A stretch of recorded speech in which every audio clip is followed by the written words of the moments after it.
ఈ సమయంలో మరి పెనుగొండ ఆ యొక్క ప్రాంతంలో పరిచయం చేస్తున్నటువంటి ప్రియులు సోదరులు దేవుని యొక్క దాసు సామెల గారు వాక్యాన్ని పంచుకుంటారు.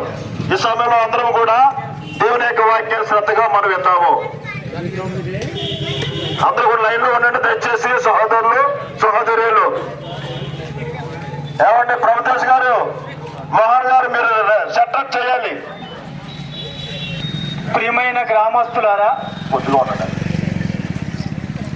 యేసుక్రీస్తు నామమున మీ అందరికీ మా హృదయపూర్వకమైన శుభములు తెలియజేస్తూ ఒక సంతోషకరమైన సువర్తమానముతో మీ ముందుకు వచ్చి ఉన్నాం. ఇది ప్రజలందరికీ కలగబోవు సంతోషకరమైన సువర్తమానమని మేము మీకు తెలియజేస్తూ ఉన్నాం. అదేమిటంటే బైబిల్ గ్రంథంలో చాలా స్పష్టంగాను తేటగాను రాయబడిన మాటని సమయంలో మీకు జ్ఞాపకం చేస్తూ ఉన్నాను. దేవుడు ప్రేమ స్వరూపి, దేవుడు ప్రేమయే ఉన్నాడు లేక ప్రేమ స్వరూపి ఉన్నాడు. భూమి మీద సృష్టించబడిన ప్రతి మానవుడిని దేవుడు ప్రేమిస్తూ ఉన్నాడు. కానీ మానవుడు దేవుని ప్రేమను గుర్తించగా తన స్వయిష్టానుసారమైన మార్గంలో వెలుచు పాపములో పుట్టి పాపములో జీవించి పాపములోనే మరణిస్తూ నిత్య నరకములకు వారసులైన వాడే ఉన్నాడు.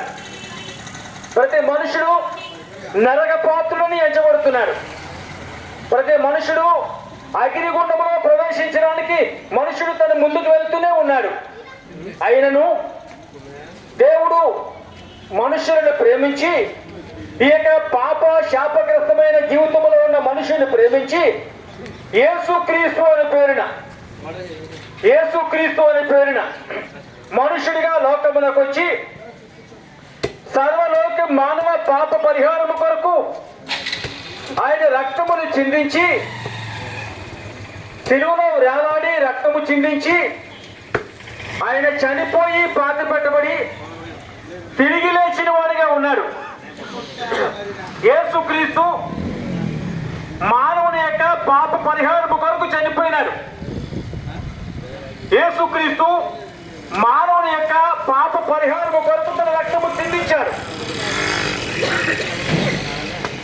బైబిల్ చెబుతుంది యేసు రక్తము ప్రతి పాపము నుండి కడిగి మనలను పవిత్రులుగా చేస్తుంది. ఏ మనుషుడైనప్పటికీ పాపము క్షమించబడి పాపము కడగబడి నీతిగా తీర్చబడి పరలోకములో ప్రవేశించాలంటే యేసు ఒక్కడే మార్గమని, యేసుక్రీస్తు యొక్క రక్తము ద్వారా మాత్రమే మనుషునికి పాప క్షమాపణ కలుగుతుంది అని బైబిల్ గ్రంథము స్పష్టంగా జ్ఞాపకం చేస్తూ ఉంది.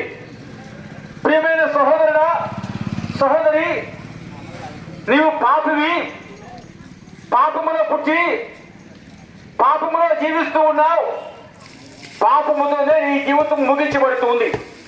అయితే నిజముగా పాపముతోనే నీ జీవితం ముగించబడుతూ ఉంటే అగ్ని గుండము నీ కొరకు కాచుకొని ఉన్నది.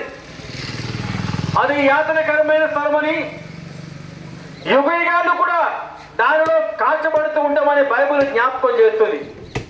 అటు యాతనకరమైన నరక శిక్ష నుండి తప్పించబడాలంటే పాపము క్షమించబడాలి. పాపము క్షమించబడాలంటే యేసు రక్తము చేత కడగబడాలి. త్రోసి వైపు నిర్లక్ష్యము చేయకు, యేసునొద్దకురా. నీ పాపములు క్షమించగలిగిన వాడు, నిన్ను నీతిగా తీర్చగలిగిన వాడు, నీ జీవితమును మార్చగలిగిన వాడు యేసు ఒక్కడే. యేసు మాత్రమే నీ జీవితమును మార్చగలిగిన వాడు. నా జీవితమును మార్చినాడు, నా పాపం బ్రతుకును మార్చినాడు, నన్ను నూతన పరిచినాడు. ఏ రోజు తన గురించి సాక్ష్యం ఇచ్చేవాడుగా నన్ను ఉంచినాడు. ప్రియమైన సహోదరుడా, సహోదరి, తులసి వైపు యేసుక్రీస్తును నీ యొక్క సొంత రక్షణను స్వీకరించు. యేసుక్రీస్తును నీ యొక్క సొంత రక్షణగా స్వీకరించినట్లయితే నీ పాపము క్షమించబడుతుంది, నిధిగా తీర్చబడతావు, పరలోక రాజ్యమునకు వారసులుగా చేయబడతావు. ప్రభువు యేసునందు విశ్వాసం ఉంచండి, అప్పుడు మీరు మీ ఇంటి వారు గొప్ప రక్షణ పొంది ప్రభునందు ఆనందించగలరు. ప్రియమైనటువంటి మా దేశీయులారా, ఇంకా అధికమైనటువంటి విషయాలు మరి మీరు పొందుకోవాలంటే